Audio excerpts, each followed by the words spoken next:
প্রিয় দর্শক, আপনাদের সামনে আজকে নেটটাম মেডিটিকাম মেডিসিনের বাকি অংশ আলোচনা করব। প্রথমেই গ্যাস্ট্রোইন্টেস্টাইনাল সিস্টেম নিয়ে আলোচনা করব। এখানে প্রথমেই কনস্টিপেশনের কথা বলবো। নেটটাম মেডিসিনের পেশেন্টের মনে হয় যে তার যে অ্যানাস আছে, মলদ্বার, এটা হচ্ছে খুবই সংকীর্ণ বা সরু হয়ে আসছে, যার ফলে তার ওইখানে যে ভেনগুলি আছে সেগুলো টর্ন হয়ে যায়, মানে ছিঁড়ে যায়, ব্লিডিং এবং রক্তক্ষরণ হয়, স্মার্টিং এবং টন করে বা ইরিটেটিং হয়। এবং মাঝে মাঝে তার রেকটামে হচ্ছে স্টিচিং পেইন হতে পারে, অর্থাৎ সুই ফোটালে যেরকম ব্যথা সেরকম ব্যথা হতে পারে। এই সিমটমটা নাইট্রিক অ্যাসিডে দেখা দেয়। আর নেটটামের মেডিসিনের স্টুলের বৈশিষ্ট্য বলা আছে, এর স্টুলটা হবে খুবই ড্রাই, শুষ্ক, হার্ড, মানে শক্ত অ্যান্ড ডিফিকাল্ট, এবং পায়খানা ত্যাগ করা খুবই কষ্ট হবে। এবং অন্য আরেকটি সিমটম দেখা যায় যে অনেক সময় তার কাছে অসারে পায়খানার ফলে মনে হবে যে পায়খানা হচ্ছে না বায়ু বের হচ্ছে, সেটা বুঝতে পারে না।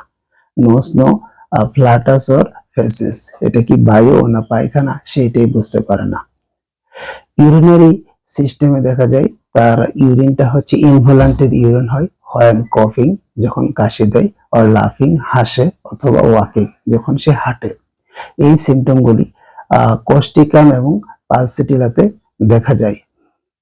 এবং ইউরিনারি সিস্টেমে আরেকটি বিষয় দেখা যায় যে পাশে যদি কেউ থাকে তাহলে সে প্রস্রাব ত্যাগ করতে পারে না।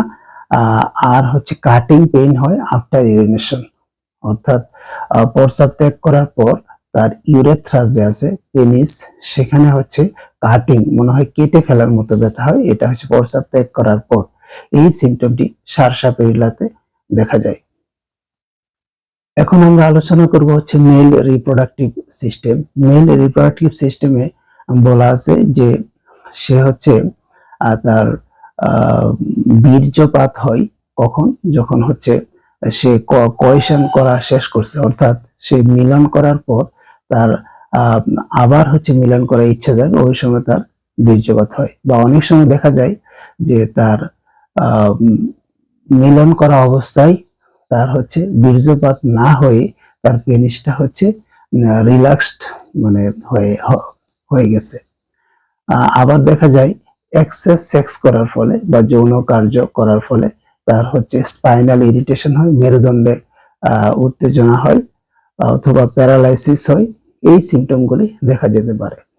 ফিমেল রিপ্রোডাক্টিভ সিস্টেমে দেখা যায় যে তার ইউটেরাইন প্রলাপসের হিস্ট্রি থাকে, যার ফলে হচ্ছে পুশিং এন্ড প্রেসিং হতে থাকে, মনে হয় যে কিছু যেন বের হয়ে যাবে, যার ফলে হচ্ছে আমাদের মা বোনরা হচ্ছে বসে যেতে বাধ্য হয়, এবং এটাকে আটকানোর জন্য, যাতে ইউটেরাইন প্রলাপসটা না হয়।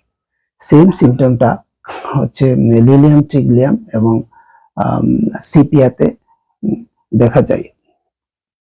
এই মেডিসিনের রেসপিরেটরি সিস্টেমে দেখা যায় যে তার নাকে এক ধরনের হচ্ছে সুরসুরানি ভাব থাকে, মনে হয় এখানে পোকা বসছে বা কীট পতঙ্গ বসেছে, অথবা তার জিহ্বায় মনে হয় যে চুল বেঁধে আছে। এই জিহ্বায় চুল বাঁধা সিমটমটা আমরা সাইলেশিয়াতে দেখতে পাই।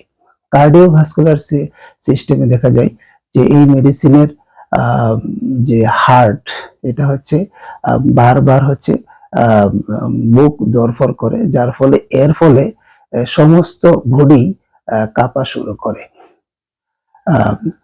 আর হচ্ছে এই সিমটমটা হচ্ছে স্পাইজেলিয়াতে আমরা দেখতে পাই। আর এক্সট্রিমিটিতে দেখা যায় যে হ্যামস্ট্রিং যে মাসেল আছে বা পেশি আছে, আমাদের পায়ের যে পিছনের যে শিরা বা পেশি, সেখানে হচ্ছে টান ধরে। এটা হচ্ছে কোস্টিকাম এবং গুয়েকামে এই সিমটমটা আছে। নেটটামিয়ার পেশেন্টের জ্বরের বৈশিষ্ট্য বলা আছে, যখন জ্বর হয় সেই জ্বরের অবস্থায় তার যে লিপস আছে সেই লিপসে হচ্ছে মুক্তোর মালার মতো ব্লিস্টার হয়, বা যেটা বলে ফুসকুড়ি হয়, যেমন মুক্তোর মালা একসাথে রাখলে যেরকম হয় সেরকম হয়। আর হচ্ছে জিভটা, মানে ঠোঁটটা হচ্ছে ড্রাই থাকে, শুষ্ক থাকে, ক্র্যাকড, ফেটে যায় বা আলসারেটেড কন্ডিশন থাকে। এবং এর যে স্কিনের কিছু সিমটমের কথা বলা আছে, স্কিনে কিছু সমস্যা দেখা দেয়, যেমন তার পাম্পস, বিশেষ করে পামে হচ্ছে আঁচিল দেখা যায়, এবং আর হচ্ছে তার যে চুলের গোড়া আছে, এই চুলের গোড়াতে হচ্ছে একজিমা দেখা যায়, বিশেষ করে ইডস অফ দা হেয়ার, চুলের গোড়ায় একজিমা দেখা যায়। আর হচ্ছে অ্যাকিউট এবং ক্রনিক মানে আমবাত বা আর্টিকেরিয়া দেখা যেতে পারে, সেটা হচ্ছে তার মানে কাজ করার পর এই সিমটমটা দেখা যায়।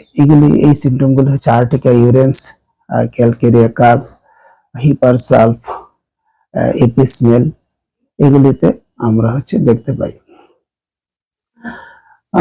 আর হচ্ছে এই মেডিসিনের যে সকল সমস্যা, এগুলি হচ্ছে বেড়ে যায় হচ্ছে সকাল 10টা থেকে 11টার সময়, এবং দিনে অর্থাৎ সূর্যের আলোতে, অথবা সে হচ্ছে স্টোভ বা চুলার কাছে যদি যায় সেই ক্ষেত্রে বাড়তে পারে। সিশোর, সমুদ্রের তীরে বা সমুদ্রের তীরে যারা বাস করে তাদের বাড়তে পারে। আর এর লক্ষণগুলো হচ্ছে কমে থাকে যদি সে ঠান্ডা পানি দিয়ে হচ্ছে গোসল করে, ঠান্ডা পানি দিয়ে গোসল করলে তার সমস্যা কমতে পারে। আর হচ্ছে সমস্যা কমতে পারে আর একটা ক্ষেত্রে হচ্ছে যে ওপেন এয়ার, অর্থাৎ সে যদি ওপেন এয়ারে যায়, মানে খোলা বাতাসে যায়, তাহলে তার সেই সমস্যা মানে কমে থাকে। অথবা উপবাস যদি থাকে আর হচ্ছে ডান পাশে যদি সে শুয়ে থাকে, তাহলে তার সমস্যা কমে থাকে। এই মেডিসিনের আগে সাধারণত হচ্ছে ইগনেশিয়া ব্যবহার করলে ভালো রেজাল্ট পাওয়া যায়, এরপরে হচ্ছে সিপিএ এবং হচ্ছে থুজা ব্যবহার করলে ভালো রেজাল্ট পাওয়া যায়। সবাই ভালো থাকবে। আসসালামু আলাইকুম।